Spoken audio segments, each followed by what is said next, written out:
नमस्कार. तर अबीर गुलाल मालिकेच्या आजच्या भागात आपण पाहणार आहोत की श्री आणि अगस्त्यचा लग्न सोहळा पार पडत असतो. सगळेजण खूप खुश असतात. अगस्त्याला श्रीसोबतच्या आठवणी आठवत असतात. श्रीलासुद्धा अगस्त्यसोबतच्या सगळ्या आठवणी आठवत असतात आणि दोघेही एकमेकांकडे फक्त बघत असतात. यानंतर अगस्त्य श्रीच्या गळ्यात मंगळसूत्र घालतो आणि यानंतर आपण इकडे पाहतो शुभ्रा ही खूपच चिडलेली असते आणि ती आरशासमोर बसलेली असते आणि स्वतःशीच म्हणते की अभिनंदन श्री धनाजी गायकवाड, अभिनंदन निंबाळकर ग्रुप ऑफ इंडस्ट्रीची नवीन मालकीन, अभिनंदन. आणि ती रागाने सगळे दागिने काढत असते आणि ओरडून म्हणते अभिनंदन श्री अगस्त्य निंबाळकर. इकडे श्री आणि अगस्त्य एकमेकांच्या गळ्यात हार घालतात आणि 7 फेरेसुद्धा घेतात. श्री अगस्त्यकडे बघून सगळेजण खूपच खुश असतात, पण इकडे शुभ्रा मात्र खूपच रागात असते आणि ती खूप चिडलेली असते आणि रडत असते, सगळ्या वस्तू फेकत असते. आणि इकडे श्री अगस्त्यच्या लग्नाच्या सगळ्या विधी पार पडत असतात. यानंतर इकडे आपण पाहतो की शुभ्रा ही खूप चिडून एका ठिकाणी बसलेली असते आणि रागाने रडत असते आणि म्हणत असते की कॉंग्रॅच्युलेशन श्री अगस्त्य निंबाळकर. आणि अचानक हसायला लागते आणि म्हणते की खरं तर ना चूक तुझीच आहे शुभ्रा. त्या घाणेरड्या रस्त्यावरच्या पोरीला साधी भोळी समजून ऑफिसमध्ये नोकरी दिलीस आणि त्या शरण्याच्या जागी तिला नोकरी दिली. तिची 10 रुपयाची सुद्धा लायकी नव्हती आणि तू 50,000 मोजलेस, जे तिने कधी बघितलेही नसते. चूक तुझीच आहे. तिथल्या चीप लोकांना तू तुझ्या आसपास फिरकूही द्यायची नाहीस. श्रीला तू स्वतःला टच करू दिलं. तिच्या त्या घाणेरड्या वस्तीत गेलीस, तिच्या घरच्यांना जवळ केलंस. चूक तुझीच आहे शुभ्रा, कळतंय का? चूक तुझीच आहे. रस्त्यावरती होती ना ती, तेव्हा तू तिला मदत केलीस, जे तिने आयुष्यात कधीही पाहिलं नाही. अशा गोष्टी यूज केल्या तिने तुझ्यामुळे. त्यामुळे चूक तुझीच आहे. का केलं हे सगळं शुभ्रा तू? अगस्त्य निंबाळकरला मिळवण्यासाठी ना. पण श्री तू अगस्त्यला माझ्यापासून हिरावून घेतलंस. Good job Shri. चूक तुझी नाही आहे, चूक माझीच आहे. मला वाटलं नव्हतं गं श्री की ज्या ताटात तू खातेस ना तिथेच तू घाण करशील. पण श्री माझ्या सगळ्या इच्छा अपेक्षा, माझे आई वडील, अगस्त्य सगळं हिरावून घेतलंस तू माझ्याकडून. कुठे आणून ठेवलंस तू या शुभ्राला?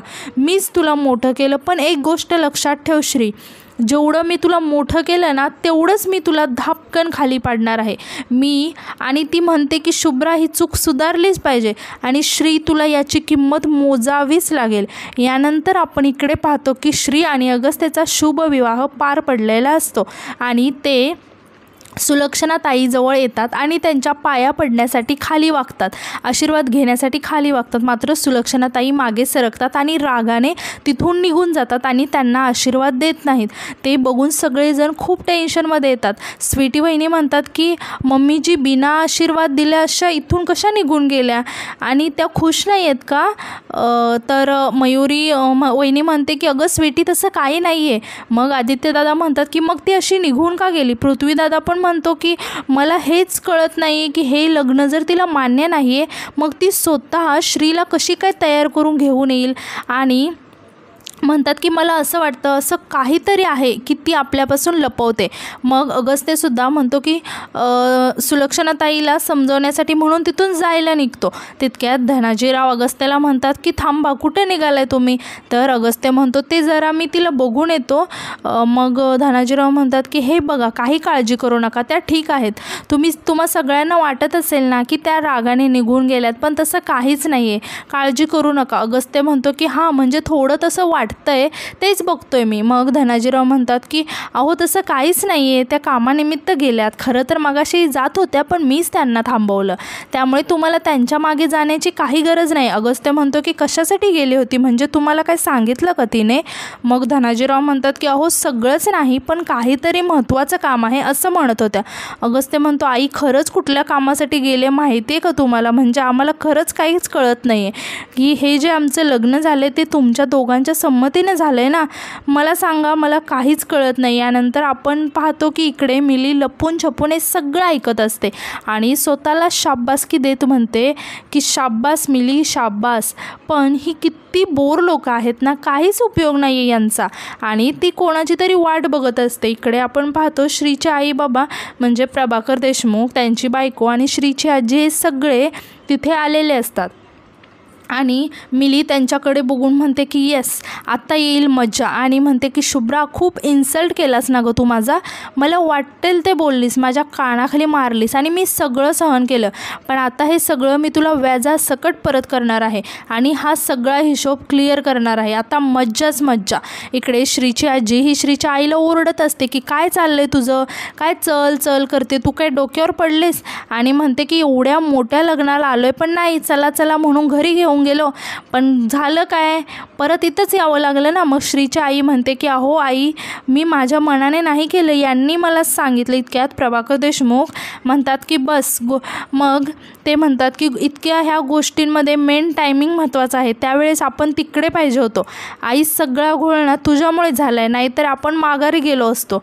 मग आजी प्रभाकर देशमुखला म्हणते की तू पण मला बोलायला लागला का, मला वाटलं नव्हतं की बायकोच्या ताटाखालचं मांजर होशील म्हणून, बायकोचं ऐकून मला बोलायला लागलं होय. मग प्रभाकर देशमुख आजीला समजवत असतात आणि आजी म्हणते की अरे ती झुरळवाली तिने तो सरबत दिला ना, ते लय भारी होता बघ, पिल्यावरती माझं डोकं जड झालं आणि असं वाटलं की कोणीतरी 4-5 माणसं धरून मला गरागरा फिरवत आहेत, पण ती आली ना औदस आश्री, तिने मला धरून कुठेतरी नेऊन झोपवलं आणि मला झोप लागली, माझ्या डोळेच उघडत नव्हतं. मग प्रभाकर देशमुख म्हणतात की ते झालं, पण तुला सांगून ठेवतो याच्या पुढं त्या श्रीचं नाव काढायचं नाही माझ्यासमोर, आता फक्त एकच नाव, ते म्हणजे शुभ्रा. मग आजी म्हणते ती कुठे मध्येच, तर प्रभाकर देशमुख म्हणतात की मध्येच कुठं, खरं तर आधीच कळायला पाहिजे होतं सगळं तुम्हाला, पण आता तुम्हाला सांगायचं आहे, जिला तू तुझी नात असं म्हणत होतीस ना, ती खरोखरच तुझी नात आहे, त्या धनाजी गायकवाड यांची पोरगी नाही, ती या प्रभाकर देशमुख यांची पोरगी आहे. हे कोणाचं हे ऐकून आजी खूप खुश होते. प्रभाकर देशमुख म्हणतात की तिचं लग्न त्या अगस्त्यसोबत होणार आहे का, करोडपतीशी. मग आजी खूप खुश होते ऐकून आणि म्हणते की काय सांगतो. मग प्रभाकर देशमुख म्हणतात हो, माझा पण विश्वासच बसत नव्हता, तरी मला वाटलं होतंच धनाजीराव आणि शुभ्राच्या रंगात एवढा फरक कसा काय, पण देव भलं करो त्या पोरीचं, त्या पोरीनं मला फोन केला आणि सगळं खरं सांगितलं. मग आजी खूप खुश होते आणि म्हणते की आई अंबाबाई पावली ग, नशीब उजाडलं माझ्या पोराचं. मी म्हणायची ना माझी पोर कशी असेल असं प्रभाकर देशमुख म्हणतात की मी म्हणायचं ना माझी पोर कशी असेल, तर परी झाले बघ परी. तू म्हणायची ना की शुभ्राचं नाक माझ्यासारखं आहे, खरंच अगं माझ्यासारखंच आहे आणि माझ्यासारखीच गोरी गोरी पान आहे, तशीच निघाली बघ माझी पोरगी. आता आहे का कोणाचं टाप प्रभाकर देशमुखांना बोलायचं, आहे का कोणाची हिंमत. ते कोणीतरी म्हणलं ना आपल्या नशिबातलं कुठंच जात नसतं, जे आपलं असतं ना ते आपल्या पदरात पडतंच. आता यानंतर आपण इकडे पाहतो पृथ्वीदादा अगस्त्याला समजावत असतात की अगस्त्य तू नको एवढं टेन्शन घेऊ, तुला आई कशी आहे माहीत आहे ना. मग आदित्यदादा म्हणतात की पण आईने हा निर्णय घेणं जरा अनपेक्षितच आहे ना.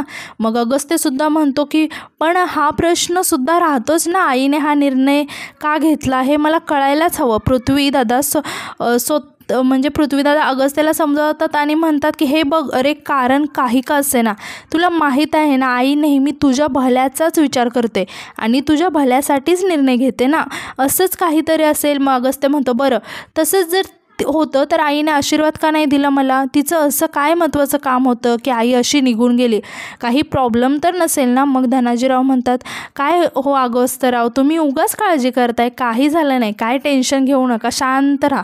मग अगस्त्य म्हणतो सॉरी म्हणजे शुभ्रा ठीक आहे ना, कारण आपण सगळे इतक्या वियर्ड सिच्युएशनमधून जातोय, काय घडतंय नेमकं कळतच नाही आहे. मग धनाजीराव म्हणतात की नाही म्हणजे खरंच आपण एका वेगळ्याच अडचणीत सापडलो आहे, पण होईल सगळं व्यवस्थित, काही काळजी करू नका, एकमेकांसाठी वेळ द्यायला पाहिजे ना सगळ्यांनी, आता तो देऊया. तरी पण अगस्त्य मात्र खूप टेन्शनमध्ये असतो आणि म्हणतो की आई कुठे गेले, सांगितले का तुम्हाला. तर धनाजीराव म्हणतात की नाही अगस्त्यराव, हे सगळं अनपेक्षितच आहे, सुलक्षणाताईंनी हा असा निर्णय का घेतला सगळ्यांसाठी धक्कादायकच आहे, पण जो घेतला आहे ना निर्णय तो योग्यच आहे आणि त्यांच्या निर्णयापुढे आपण जाऊ शकत नाही आणि त्यामुळे आम्ही पण सगळे खुशच आहोत, आमच्या मनावर कसलाच ताण नाही.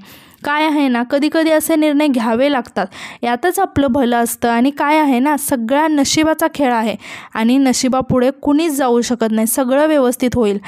तर आणि यानंतर धनाजीराव श्रीजवळ जातात आणि म्हणतात की श्री बाळा तू खुश आहेस ना.